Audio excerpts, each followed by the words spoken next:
Art of Living Foundation. This talk was given by Sri Sri Ravi Shankar during July 1993 in Berkeley, California.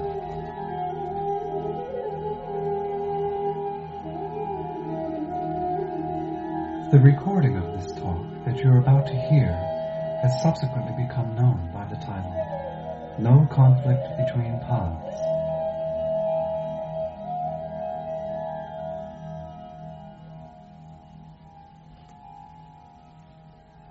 Om Namah Pranavasaya Shuddha Jnanaekamurtaye Nirmalaya Prashantaya Dakshinamurti.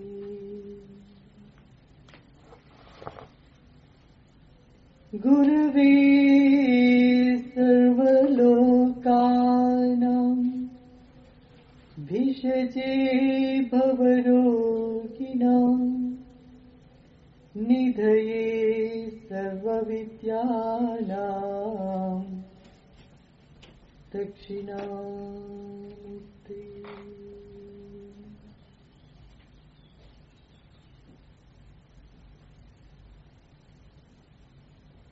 Look what is happening now in your mind.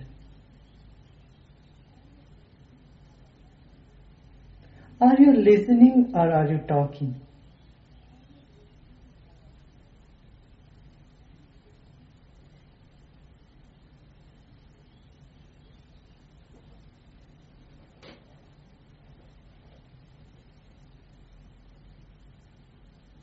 Now, what's happening?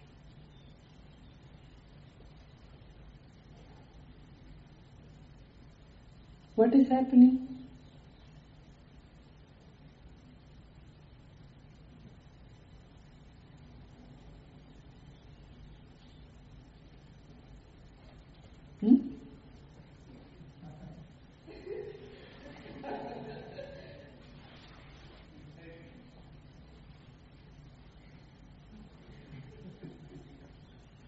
Good. What else?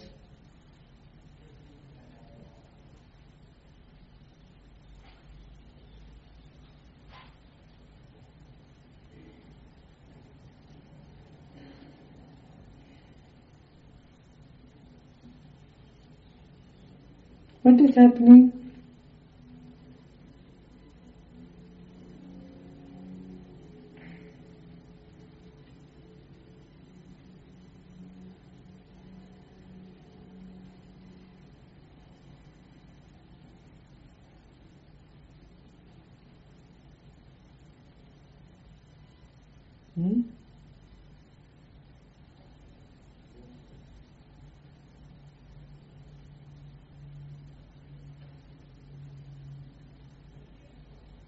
Do you know something?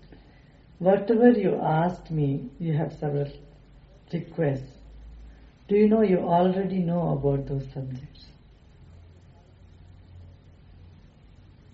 You just want my rubber stamp on it. Approval. And this is what we do whenever we listen to somebody. We are listening with our own mind, which says yes and no, yes, no, no. So you accept and agree what you already know. Even if something new you accept it through that link of what you already know. This link is called logic.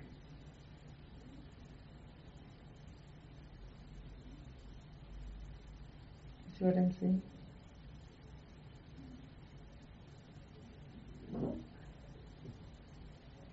See, there are only two possibilities. Either you agree with me or disagree with me. In either case, how does it matter to what is? Does it? It does not, right? What is what is.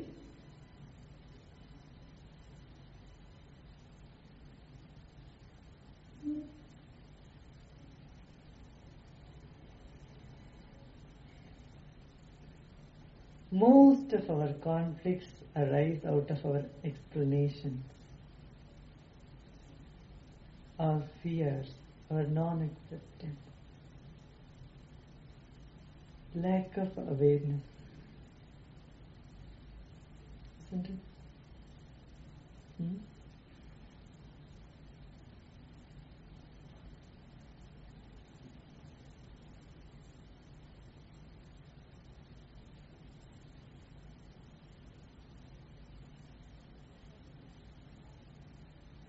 Are you aware of the talk in your mind and the judgments that rise in your mind and the changes that happen within you?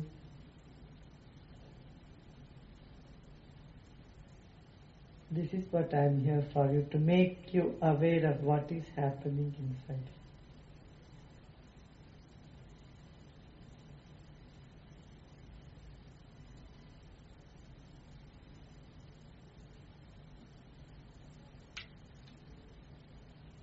It's not stuffing in new knowledge. Enlightenment is becoming empty. It's not stuffing in more information into the head. It's descending to the heart, emptying the head.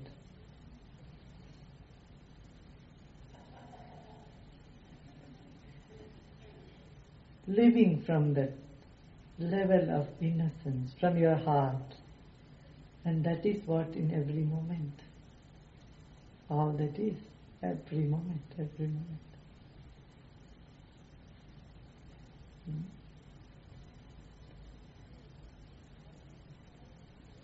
Now your question is, how do you resolve this? How do I get into my heart? Right? Next question. I tell you, answers do not really bring satisfaction to you. Have you noticed it?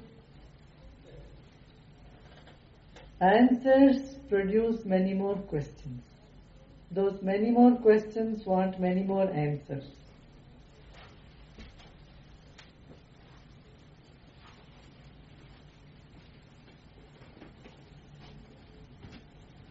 It's only the presence that can bring fulfillment to us, where the questions simply get dropped.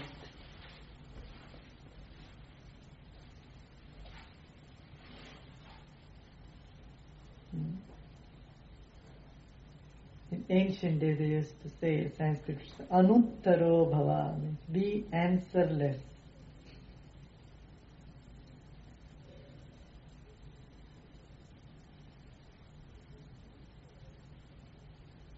Your answers will give you a feeling that you know it all. And the moment you have this idea you know it all, you become closed. You become hard. You are not open. You are not progressing. You see what I am saying? Huh? There are two kinds of I don't know. One I don't know is an ugly I don't know. I don't know of ignorance. That moves across and becomes another I don't know that is beautiful I don't know. I don't know. When you say I don't know, it's not coming from a frustration inside you. The second beautiful I don't know comes out of amazement, wonder. In a question you are always looking for an answer, and when you don't get an answer, that very question becomes fermented. Fermented question is violence. If you just peep into every person who is very violent into their minds, there is a big question mark there. Why me? Why this problem? Why suffering?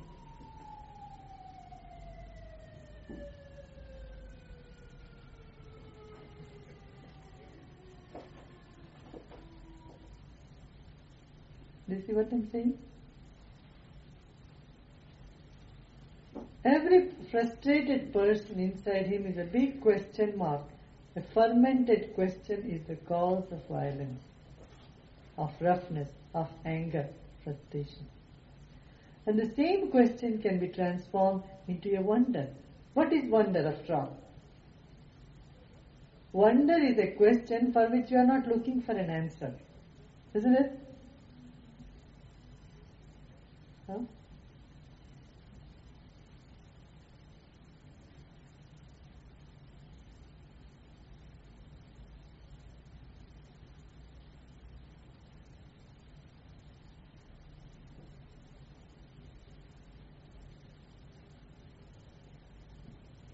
What is happening now? Are you wondering or are you questioning?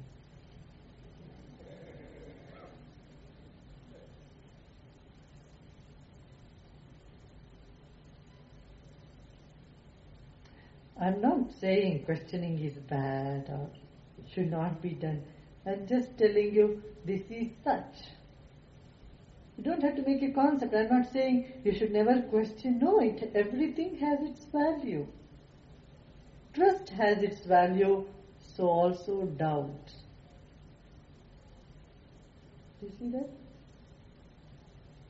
Just look at the things that you doubt. What do you doubt in your life? Do you doubt something that is positive or something that is negative? You'll find your doubt is always with something that is very positive. You never doubt yourself when you are depressed. Do you ever doubt, am I really depressed? You never doubt if somebody is angry at you, mad at you. Someone shouts at you, do they really shout at me? Are you really angry at me? You don't ask. But if someone says, I love you, you ask them, do you really love me? Are you sure? Our doubt is always about something that is positive. Just see. You doubt in the goodness of people, but you never doubt in the badness of people. You take it for granted they are basically worst, hopeless, bad.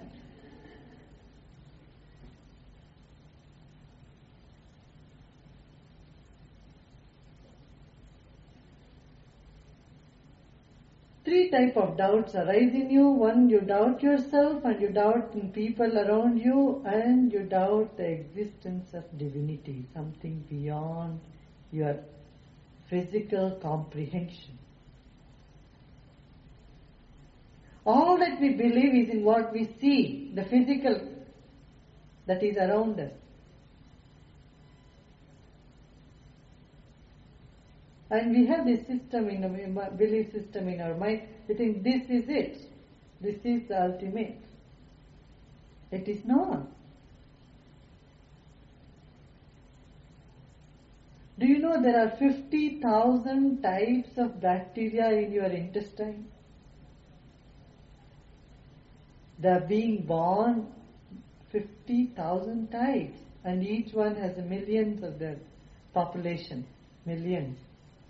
There's a big city inside your body. Why city? It's a continent. Different type of bacteria in different places. Different type of viruses in different places. There are mountains, there are valleys, there are rivers.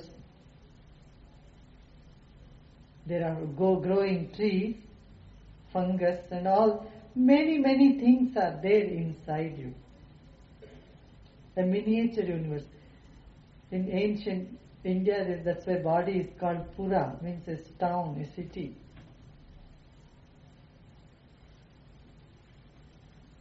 And this consciousness, the mind, the being in you is called Purusha, means one who lives in this town. One who resides in this body called town.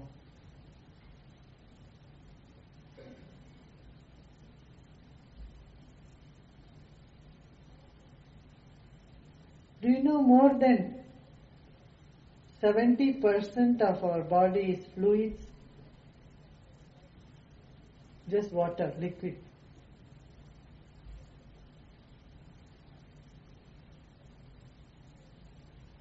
And 20% is air, only 10% what appears to be solid. Even that is not solid. There's a lot of space inside this body.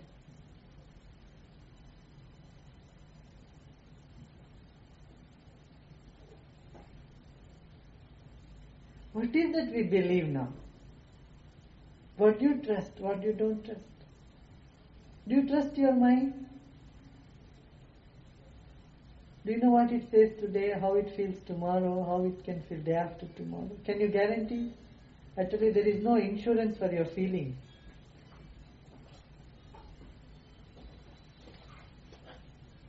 Right? They change all the time. When you can see, perceive and observe that everything in me is changing, the feelings are changing, emotions are changing, then you start living in the moment. Letting go happens all by itself. What is that you are holding on to?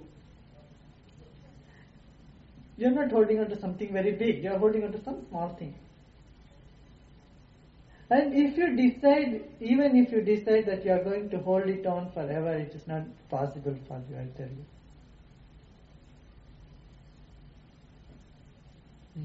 If you decide you will not let something go, you'll see after some time the intensity of it decreases and vanishes. Suppose you feel depressed, I tell you, you cannot maintain the same degree of depression for all time. If you are sad or unhappy about something, it cannot be the same for all time. It decreases.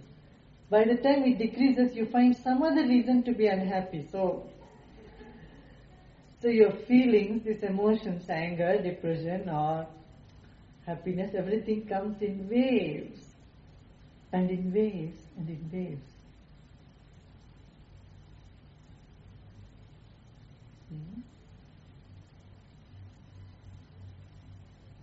Now, our mind or emotion, feeling are so abstract. I mean, it's not tangible. Our body is very tangible. Mind is abstract. But in between this body and mind is our breath, which is halfway in between. There is something about it that is very concrete and something which is very abstract.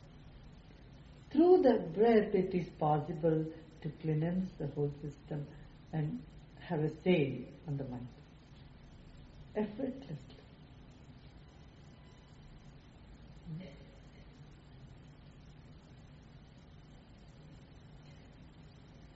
You know what is the first act you did after coming into this world? What is it? Huh? Cry? First you inhaled, you took a deep breath in. The second act is crying. You cried. You know what is the last act you are going to perform? You exhale, you breathe out, and then you make others cry.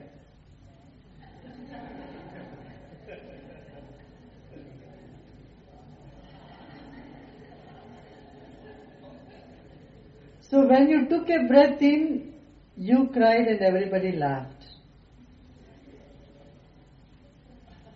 And when you exhale, you will laugh and everybody will cry.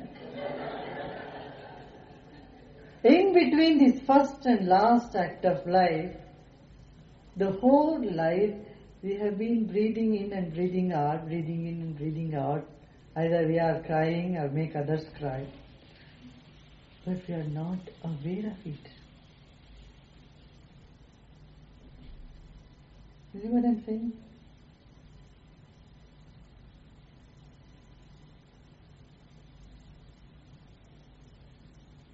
Being aware of it, you feel so full, complete.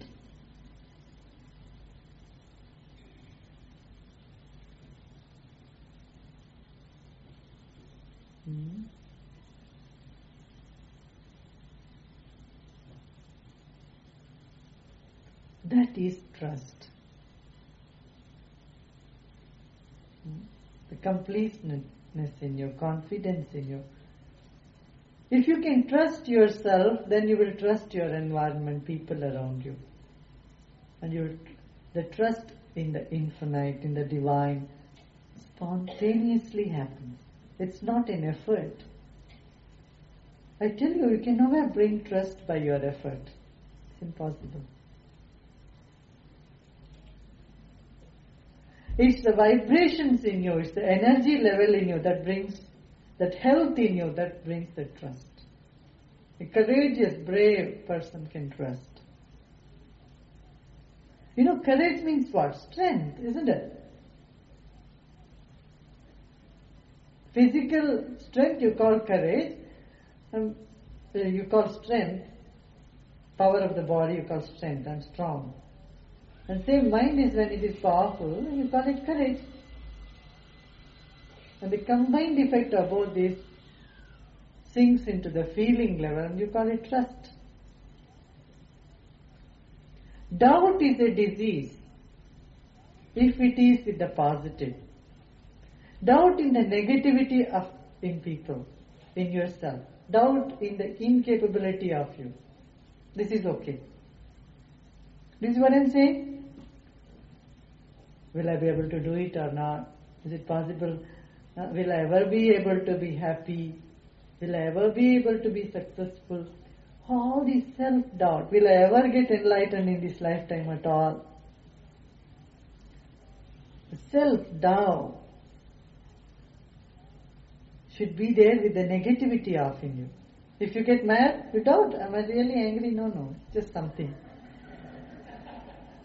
You know, if you are upset, don't believe that you are really upset. No, something has happened, you know. It's not my nature. Don't believe you are an angry person or you are an unhappy person. Doubting this negativity in you. Then you will doubt in the negativity in people around you also. A new level in life begins. And fear vanishes from life. You know? And when there is fear, you hear things which are not said, which are not there.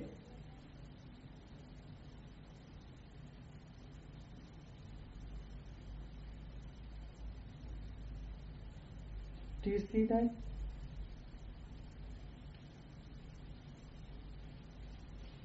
That is a weakness, right? The gentleman came and made an announcement. We have never ever claimed in anywhere, any place, that we are part of the TM organization. Many people started coming, so we got frightened and the people there came made an announcement. But that is okay. But see behind that, losing something. We are losing people or something is happening.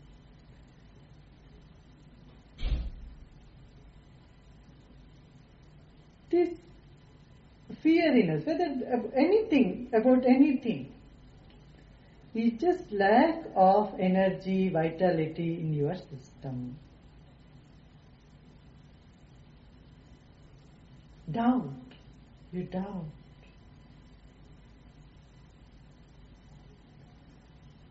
If one trust dawns in us that the divine is with me and loves me very deeply and is protecting me all the time, you will see the whole new vistas opens to you.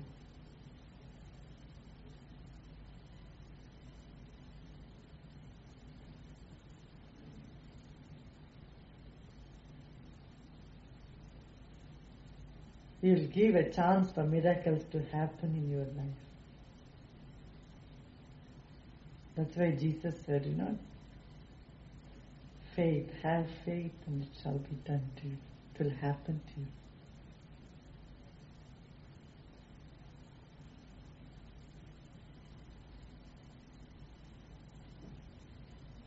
For some reason it is not happening with you.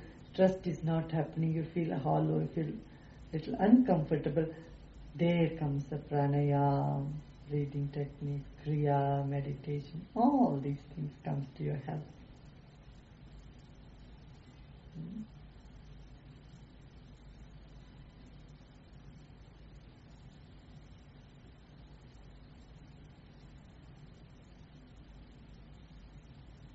You see what I'm saying?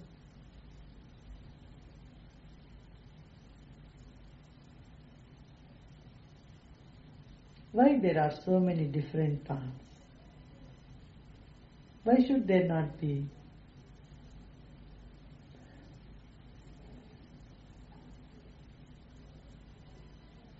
See, even in one path there are many lanes, right? You go in different lanes. And you go in different lanes, you exit in different places. And there are many roads. There are many bridges across the bay. Why shouldn't there be many?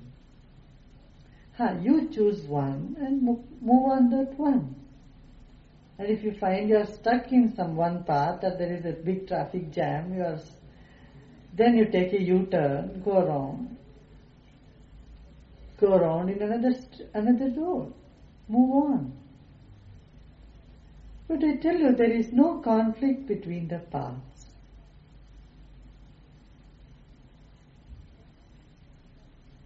Nor there is any conflict between enlightened people.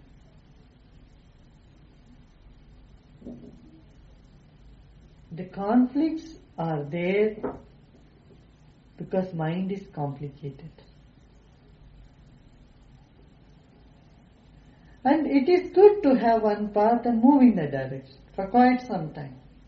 And if it doesn't give you satisfactory, then you take another path, that's okay. But changing path very often is also no good at all.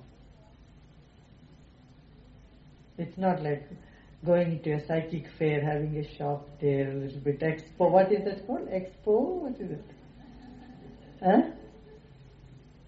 Like an expo, exhibition. Huh? Whole life expo. Many stalls you go and a bit of this, a bit of this. It doesn't help you. It makes you even more scattered and not solid. It's good to go in one path, of course, and also being open. That's another thing. Not thinking only this is the only way people can progress, there is no other way at all in the world. Okay, for you, yes, but for somebody else it may be different. Isn't it? See, Jesus was there, Buddha was there, Buddha taught silent meditation. Jesus taught love, prayer, service, silence. Chaitanya Mahaprabhu, he was dancing and singing and dancing, that very music and dance. He made people transcend, go deep.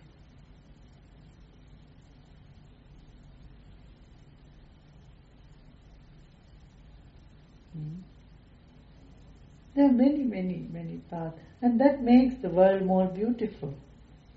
But today the conflict in the world is everybody wants everyone to be in their path. Because they are there. They want a group because of a fear. If I am big group, then there is a sense of security. Okay, I am secure now.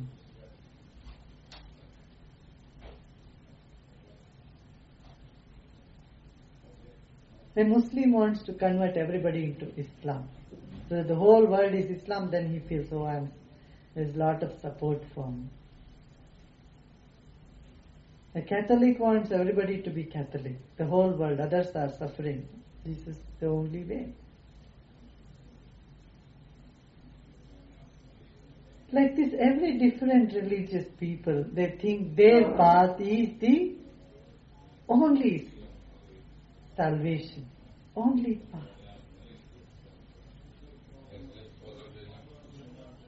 Do you see all the conflicts in the world today? Most of it are based on the religion.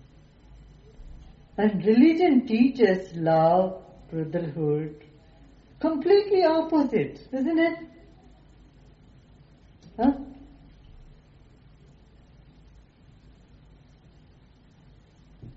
why this is?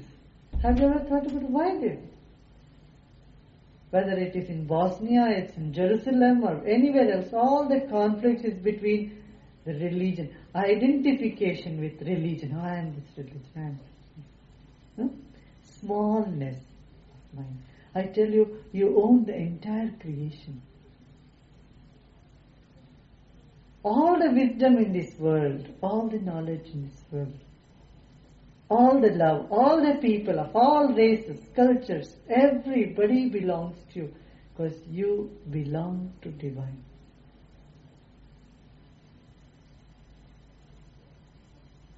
Like every person can own moon, can see moon, right? Fully, right? You can't say because they are all looking at the moon. How can they look at the moon? Sun is the property of the entire world. Every state, entire creation in fact. Any country, any village, educated, uneducated, everybody can see the sun, feel the warmth of sun, enjoy and live. Same is truth.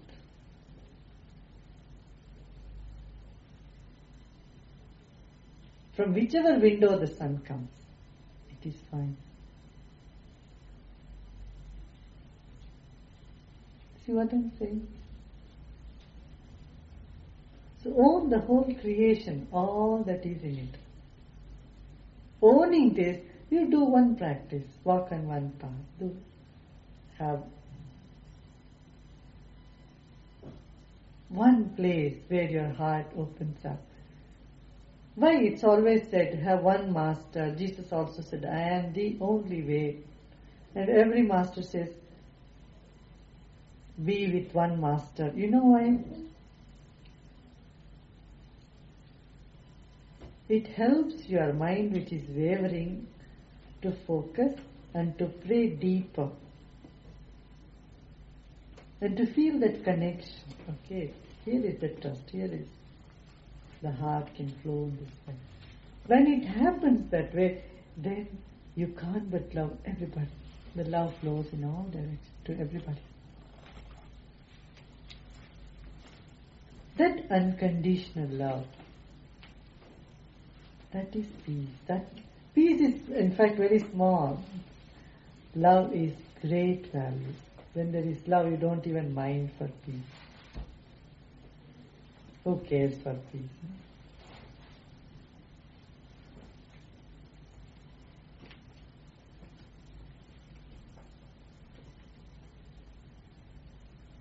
And I tell you, you are that love. You are that.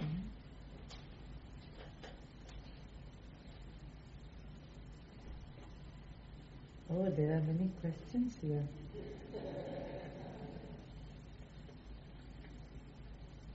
See, one thing, I don't know to give lectures. In India, when the beginning, when people asked me to speak, I said, I don't know, but I can speak one-to-one basis. So some people said, all right, you speak on one-to-one basis, but we'll all come and sit together. I said, all right, sit. Since then I've never changed my style. I'm still speaking one-to-one. You know. So if you feel any questions in your mind, you just ask. How does the art of living teachings differ from the teachings of Sai Baba? You have read it, and if you have done the Art of Living course, you will be the best person to compare notes. See?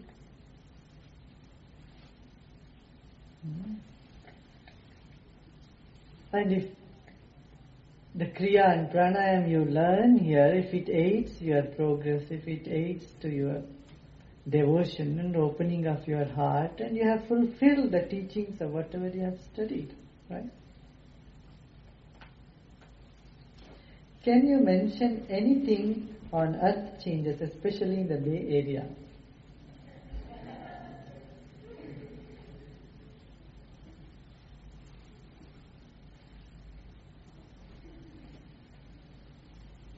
Hmm.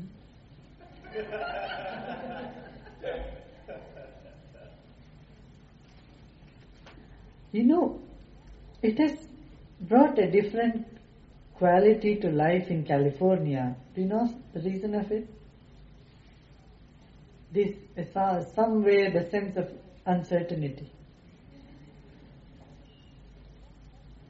When I first went to Germany, we saw in Berlin there was more celebration, more enthusiasm, more joy than other parts of Germany. This was before the unification. Because people were always thinking any time this small little town will get into East Germany.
So a sense of any time there may be earthquake or this may go under the water keeps people more alive here, I think so.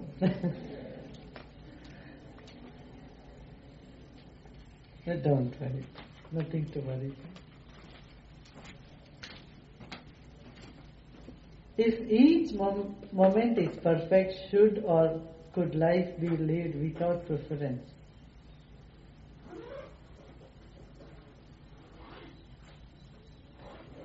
Preference is also part of the moment, isn't it?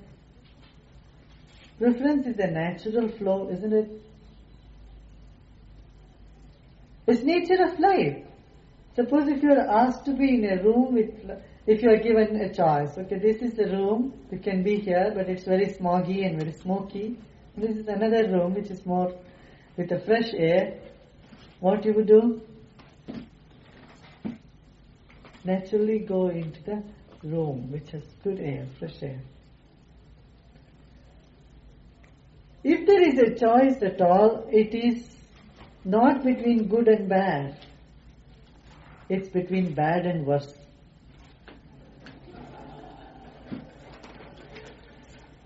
Just keep this in your mind.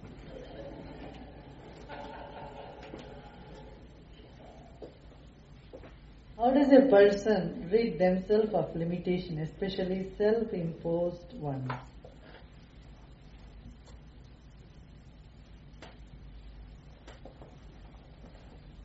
Do Kriya and grow into more of this knowledge. This will make you free. Do you think God would be angry with the way the world is now?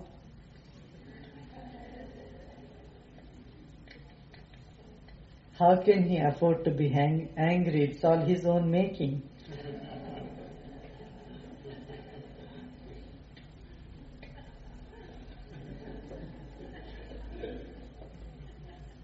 Anger is always about the past and it has no sense in it.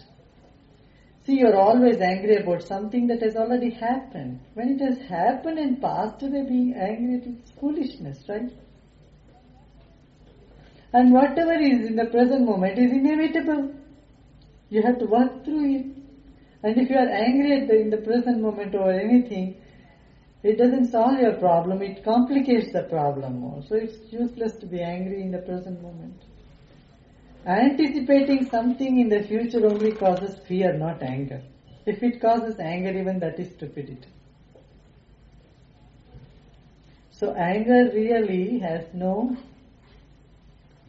basis in the realm of God. So don't worry. He's just playing with, pushing all the buttons.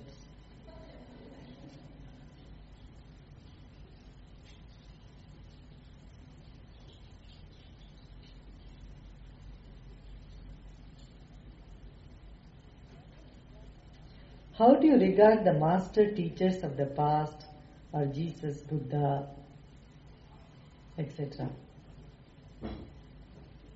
How do you and they relate to the being? Huh?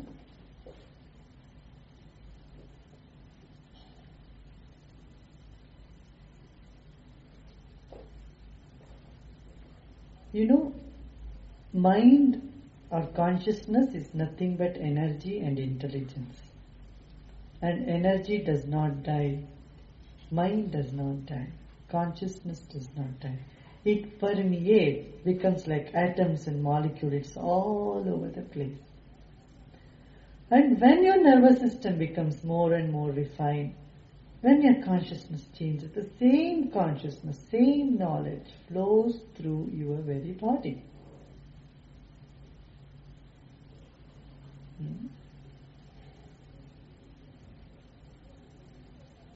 When Jesus was alive, very few people did recognize him.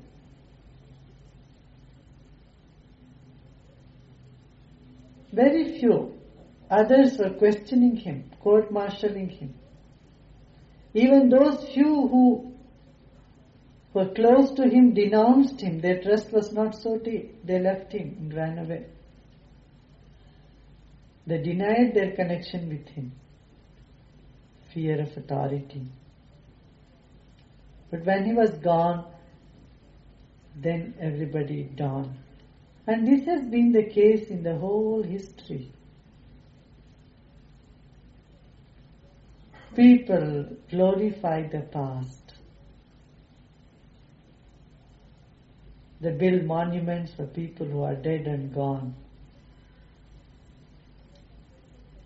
It's so comfortable for the mind to glorify something and keep oneself away from it.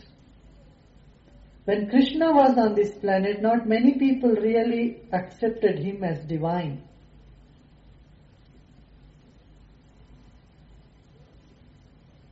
Very few people, the 5 Pandavas. Others thought, see, if he is God, why did these people suffer?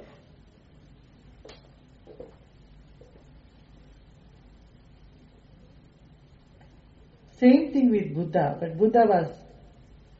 in Buddha's time people were highly intellectuals. They knew quite a lot. It was much easier in Buddha's period.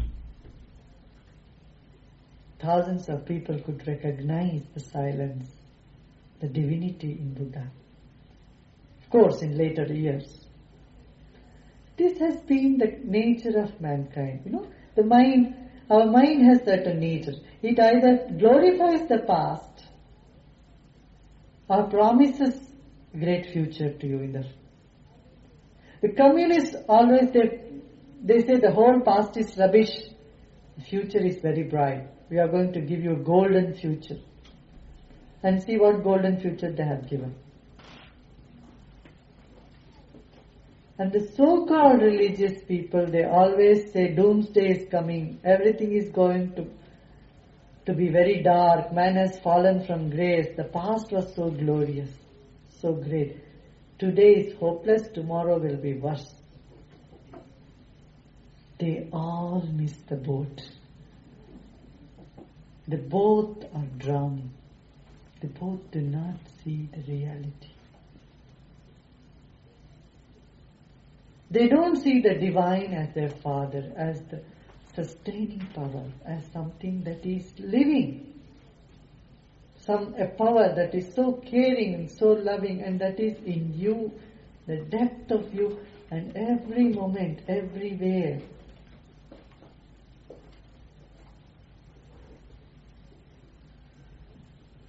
This is not just words to be heard and forgotten, it's something much deeper.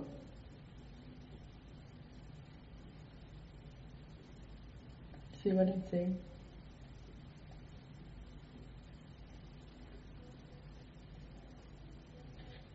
You relate yourself with others, right? As something, somebody. But what is your relationship with yourself? There is no relationship. It is just you. That's what it is, just me. You get the answer for that question?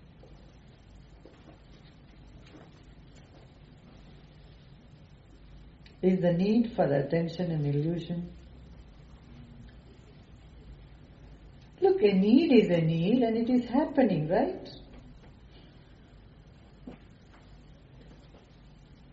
Don't be attached to that. Attaching yourself, blowing it out of proportion causes suffering and problem.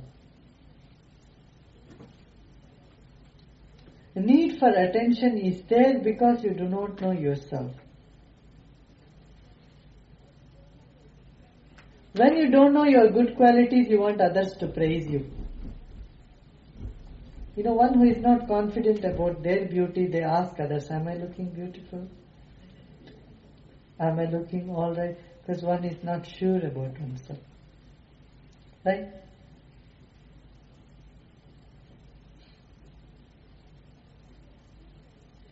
There are two times you ask others. When you want others to understand what you're saying, then you ask. Make sure that they get the same thing. Or when you're not sure about yourself.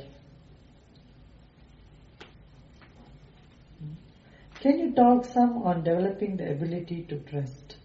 I think we already dealt with it, right? Hanuman. Good. If I practice the TM Siddhis, is there a conflict in this or your technique?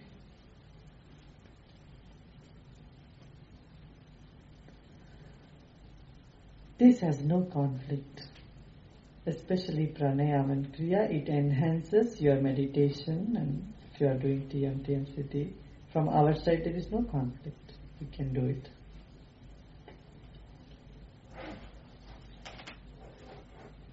Which is more powerful for enlightenment, a technique or devotion to God, Goddess, or an enlightened master?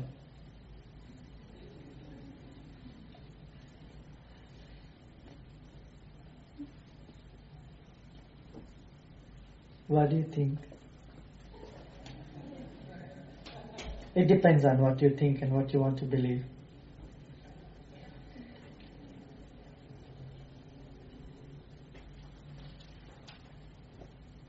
When you find an enlightened master, there is no choice. If you cannot, if you don't,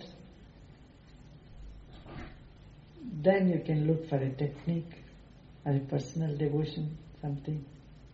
But it's not a certainty. What practice can be done to help an artist move through his creative blocks? Don't be too anxious to be creative.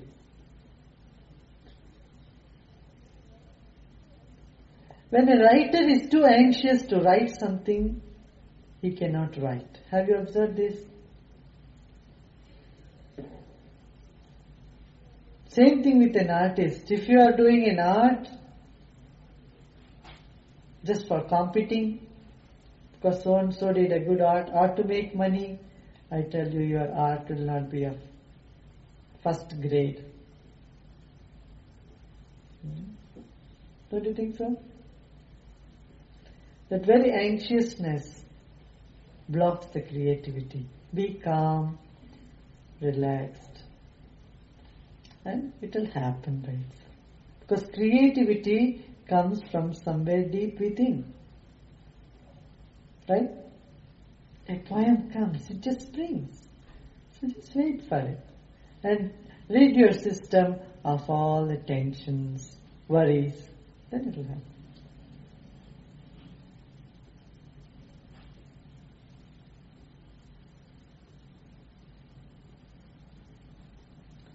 question about lung problem, and you can meet one of the teachers later on. They'll answer you.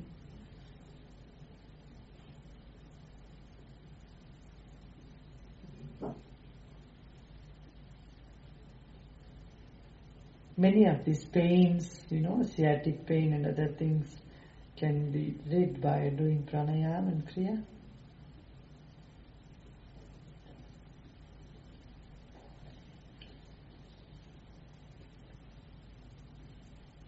How can I stay in touch with my creativity? Stop bothering about creativity. What you will create? Okay, you will create, so what? What will happen? 50, 60 years will be gone. See how time has passed all these years. It's just flown, right? With this thought, with this passion, and you relax, let go, see, you will become very creative. How might I find myself? I don't know.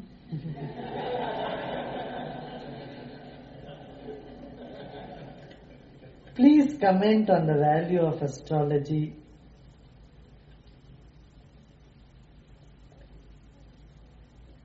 Everything has influence on everything else in creation. Astrology is that science, okay? All the vibrations, planets, everything has got some influence. I tell you, but the mind and the consciousness within you is much more powerful than all the total influence of any other planets or vibrations. In India it is said Shiva sits on the top of all the planets and he controls them all. So if any planet is troubling you, say look at Shiva, and then he'll just tighten the screws and make those planets give you what they should be giving. So this is the thing. No? So don't worry much about it.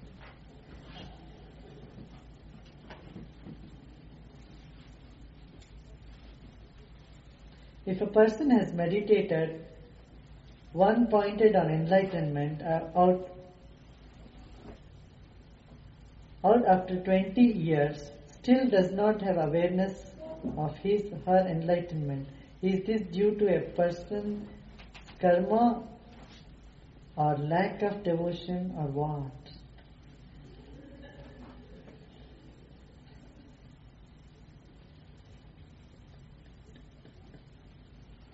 Do Kriya and just do one advanced course for 6-7 days, and then even if then your question is not answered, then we will see. I hear two different stories. One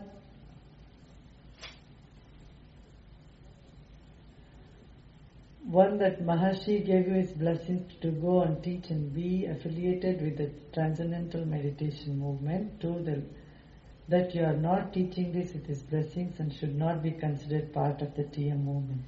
Please clear this up for me.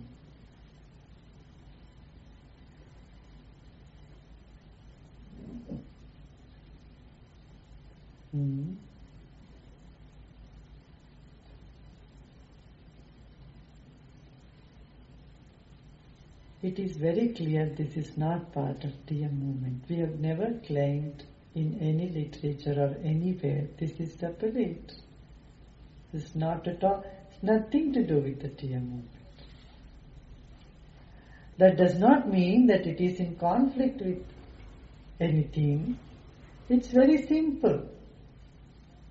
It's very natural. Whatever the values, the truths are there, I don't say it is very special, it is higher or lower.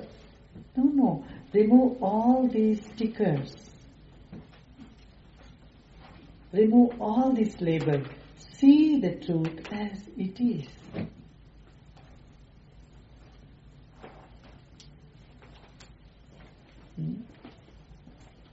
No enlightened master will be annoyed at you, angry at you, if you improve your meditation, if you improve your life, if you expand your heart and your ability to love and live life more fully. In ancient days, 10, 20, 30, 40 years ago, many masters used the technique of giving you hopes of the future. Okay, 5 years, 10 years you will be enlightened, or 20 years you will be enlightened. I'm not saying that was wrong, it was necessary then. It motivated one person, because the whole thing was on motivation. How to see, the whole society runs on motivation. Right? You are motivated, what you can do, what I will get, what about me, where I will go. I thought this is high time. This has to give a turn, because this is getting into a lot of frustration in you. Like the other question, you did to meditation for 20 years, but with all the time, what about me inside you? The element of surrender, the element of letting go, the element of love, when that is missing, then such frustration develops in you. It's necessary to touch from the level of heart. A push from there opens you up. It's not that you become ungrateful to somebody or grateful. It's not that. It's being grateful, living life so grateful, so fully satisfied, not with frustration or fear.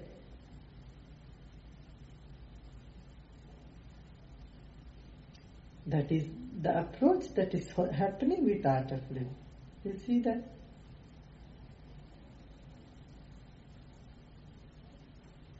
In art of living is not interested in making big followers or tying followers up. Say, here is some knowledge. You take it.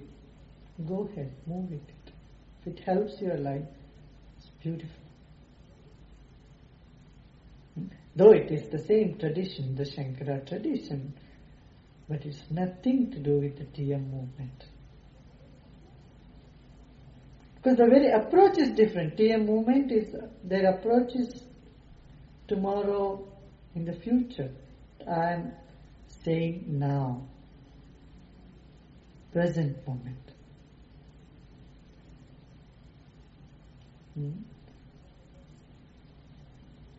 But that doesn't mean it is in conflict. See, all the conflicts is in our mind. We create conflict out where there is no conflict also. You see what I'm saying? How can a person resolve a problem of engaging in life, damaging addictive behavior, when the knowledge of the consequences is not as much determined as the attraction and compulsion to continue the behavior?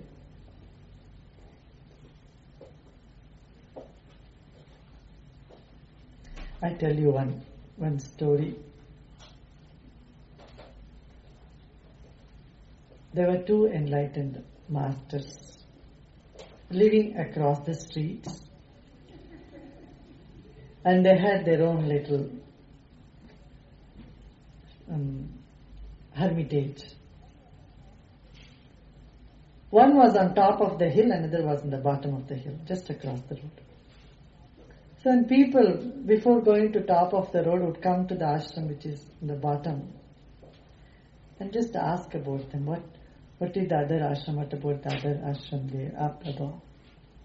And the saint in this hermitage would say, no, it's no good, don't go there. It's hopeless, you will be doomed.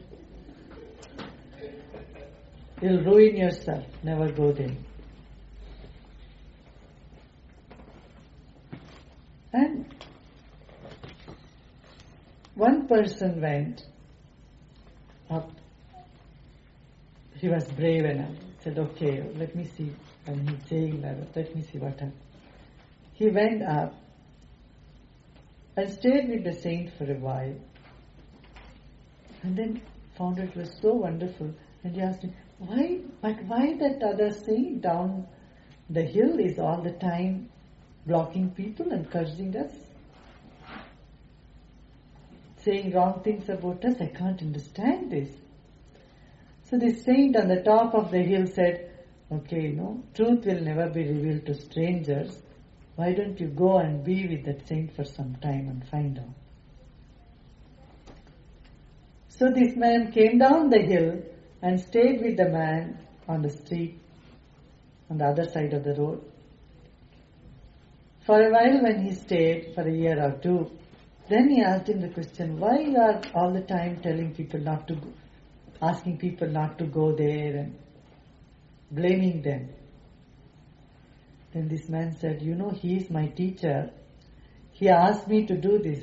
I am doing it so that not courageous people will reach him. They'll all get filtered out here itself. He said, we are very good friends.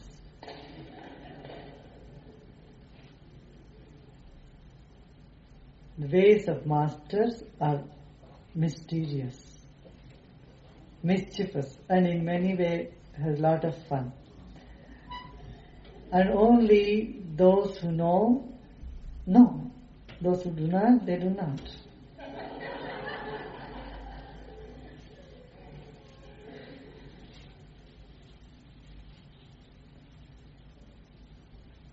Please speak on receiving love. You receive love. You are blocking yourself. If you want to love somebody, take it for granted they love you, even if they don't. Then you will be able to love them, and your love for them will transform them and reflect it back. Never ask a question to anybody, do you really love me? Don't ask that. That's one of the most stupid questions that one can ask. Do you really love me? Even if they don't, say, I know you really love me very much. Do you ever said that to anybody? Okay, try this.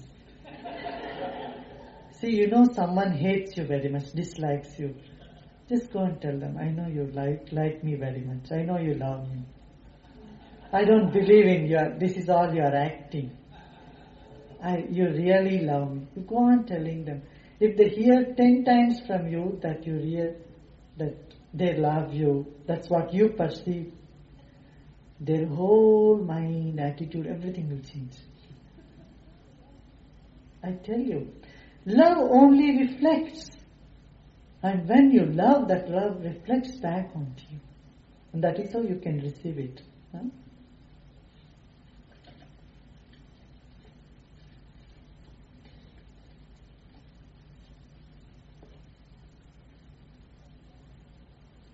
Please speak of Brahman from the level of experience.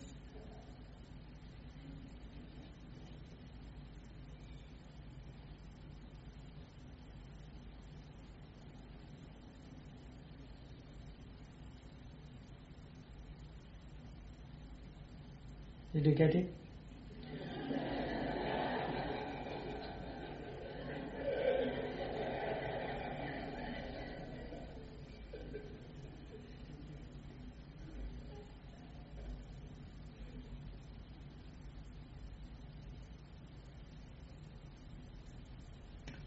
Another question about art of living and TM.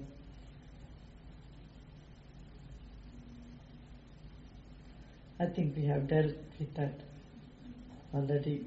I would not do anything that would interfere with my practice.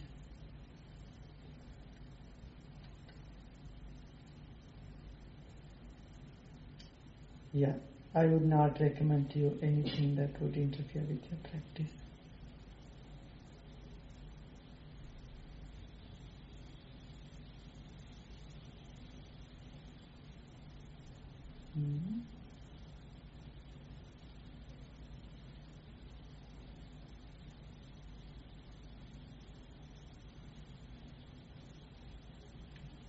See, in art of living, it's like the roof. In roof, all the walls meet, right?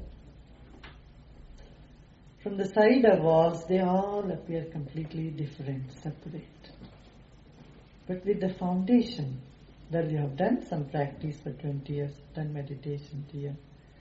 It's okay, you have made a good foundation.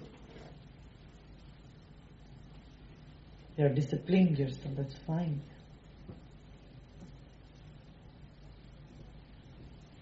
Then rise up above, make it richer.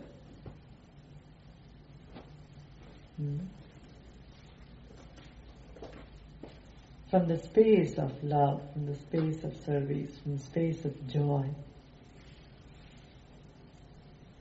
There is more possibilities in you.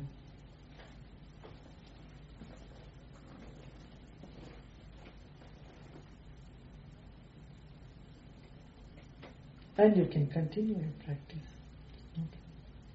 Much fulfilling, more deep.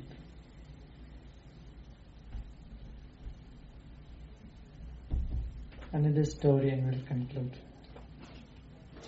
There was a gentleman, a disciple of a master, who was meditating for a long time, 15, 20 years. Then someone came with the news, see, your master is going to leave his body. If you have any question, better go and ask him. And he said, oh, is it so? Suddenly it struck him. Oh, if he goes away, then whom will I ask if I have any question? Better ask him, but what to ask? He was just meditating all the time. Suddenly he said, okay, what did I get by meditating? So I should ask my master, what is that he got by meditating? So he came down and asked the master, okay, I have this question which is irritating me like a sand in my eye all the time. By the way, what is that you got by meditating? Please tell me. Or what will I get by meditating? The master said, nothing. And he got so angry. He said, what? To get nothing, I had to meditate all these 20 years? He said, you have wasted my life. So he became angry suddenly, and he just left the master and went on the top of the hill. When he went in the top of the hill, just out of the habit of 20 years, just sitting, because he didn't do anything, just sitting all the time. So he sat automatically. When he sat and closed his eyes, just by practice, then it is said that this is the first ever meditation he did, because he had nothing to expect. All his hopes of future was gone, because Master said you are going to get nothing. On a surface level it appeared very rude, but deep inside it was the most wise thing. The last word of the Master, you will get nothing, completely made him let go his holding on, anchorings. And that is when exactly he attained to Samadhi, the highest bliss. So, see life more than just the words, and not words of people and organizations, stuff, all these things. It's all superficial. Go deeper. See, love is a mystery, life is a mystery. God is the greatest mystery.